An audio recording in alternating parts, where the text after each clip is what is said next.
अस्सलाम वालेकुम।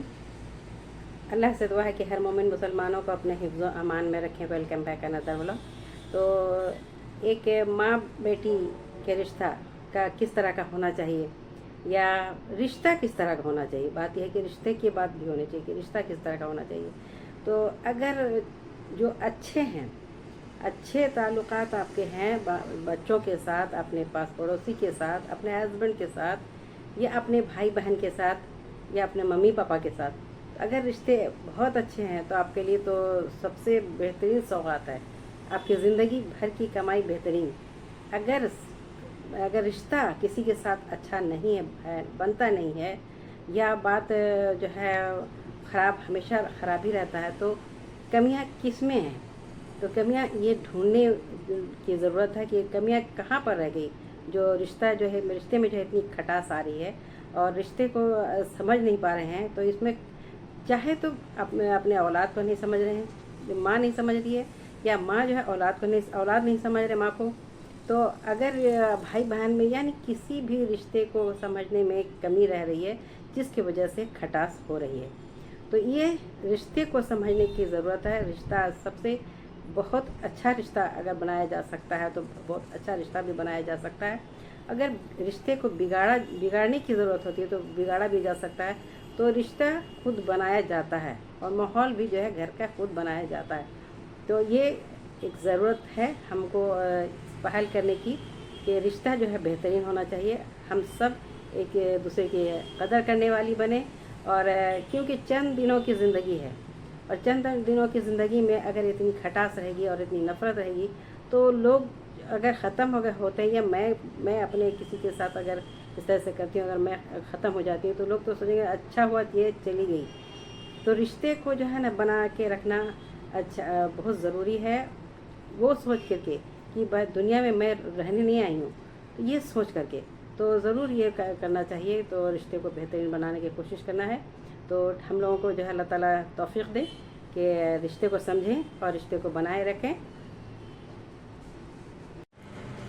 जब तक दूध बॉयल हो रहा है तब तक मैं आप लोगों से बात कर लूँ, क्योंकि ये जो है दिन में जो है थोड़ा टाइम नहीं मिलता है इसका बात करने का, थोड़ा कुछ कुछ काम रहता है।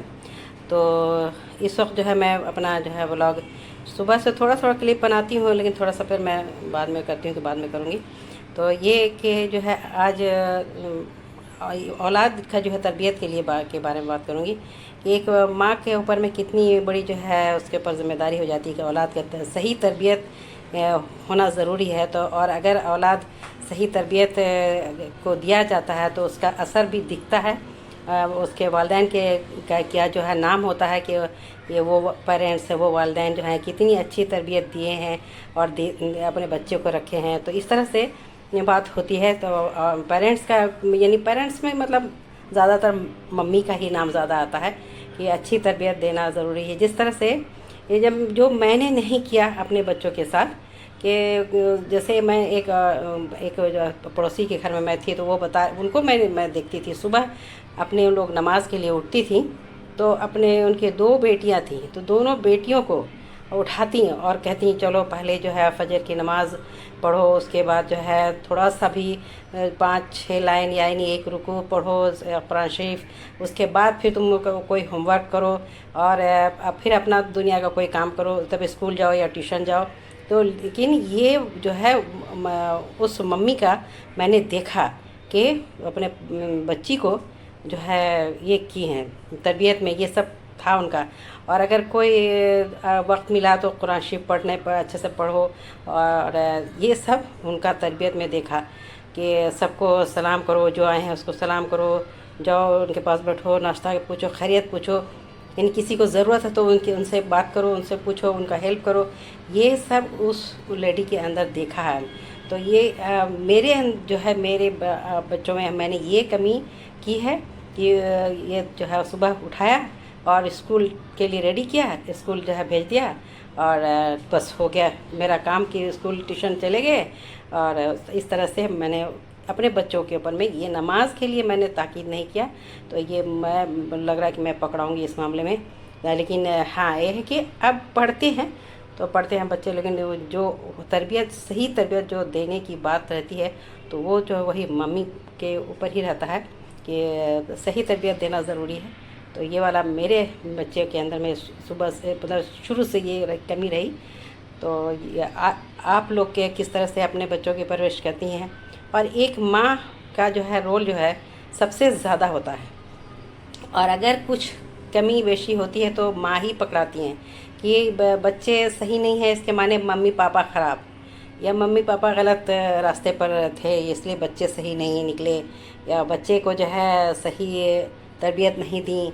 मम्मी का ज़्यादा आता है, मम्मी का रोल जो है, फिर अच्छे में भी रोल नाम आता है, अगर ख़राब हुआ तो मम्मी का ही नाम आता है। तो इसलिए जो है ना अपने औलाद को अच्छी सही तरबियत देना ज़रूरी है, और इसमें माँ का ही रोल होता है। तो आज हमारा ये था कि औलाद की तरबियत के लिए इस पर मौजू था। तो आप लोग अपने इसके बारे में ज़रूर बताएं कि किस तरह से तरबियत आप लोग करती हैं, की हैं, और क्या कमी रह गई। मैं तो अपना बताऊंगी कि मैंने इस मामले में कमी किया है अपने बच्चों में।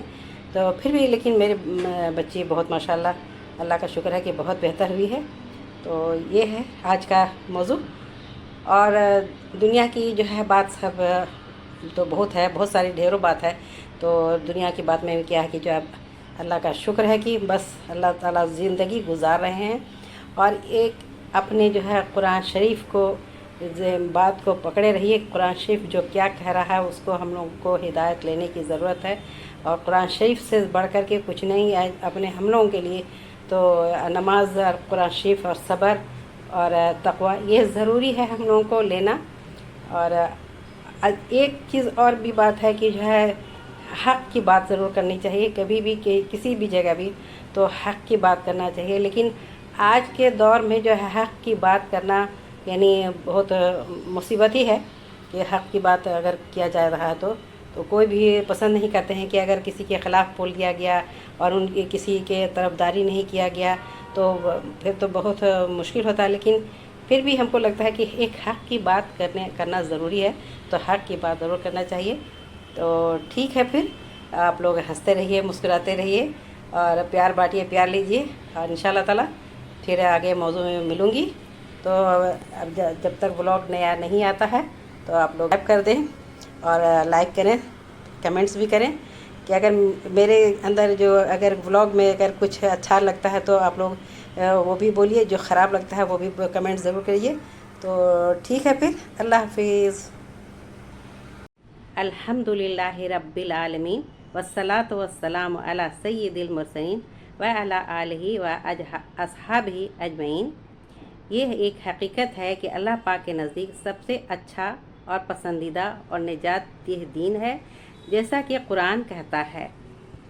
डाब आजकल महंगा कितना हो गया है। डाब जो है मैं भी सब पी रही हूँ। सबसे पहले मेरा आज का जो है रूटीन यही हुआ कि मैं डाब पहले पीऊँ, और इतना महंगा हो गया है, और ये महंगा भी है और प्लस पानी भी कम निकल रहा है। तो ये देखिए एक गिलास से कम ही है तो डाब पानी, और बहुत महंगा हो गया भाई अब। और ये पीने के बहुत फ़ायदे हैं कि डाब का पेट ठंडा रहता है, लीवर और किडनी सब में अच्छा रखता है। और जिसको पेशाब में बहुत जलन हो रहा है, अगर आप इसको बार बार पीते रहेंगे डाब पानी, तो आपका पेशाब में जो जलन है वो कम हो जाएगा, और आपके देखिएगा फ़ौरन बहुत सारी तकलीफ़ कम होगी, आपका प्रेशर भी थोड़ा सा डाउन हो जाएगा। तो डाब पानी ज़रूर लेना चाहिए।